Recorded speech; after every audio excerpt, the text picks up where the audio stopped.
Welcome to the Slop Temple. We pray this video helps.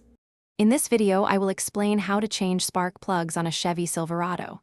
First, gather your tools, including a spark plug socket, ratchet, extensions, and a torque wrench. Make sure your engine is completely cool to avoid burns and ensure proper thread engagement. For safety, always disconnect the negative battery terminal before you begin. This prevents accidental electrical shorts during the process. Now, let's remove the old spark plugs. Start by locating the spark plug wires or coil packs. It's a good idea to label them to ensure they go back in the correct order. Gently disconnect each coil pack or wire.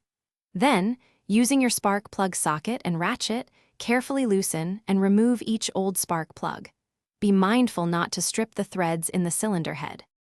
When installing the new spark plugs, apply a small amount of anti-seize compound to the threads.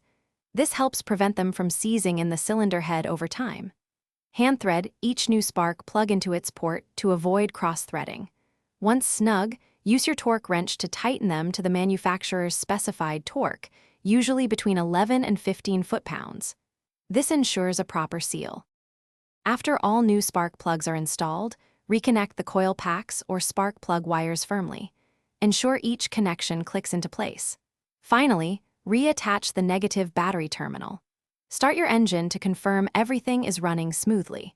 Remember to check the description for a link to the Echo Dot smart speaker and other great deals to enhance your home.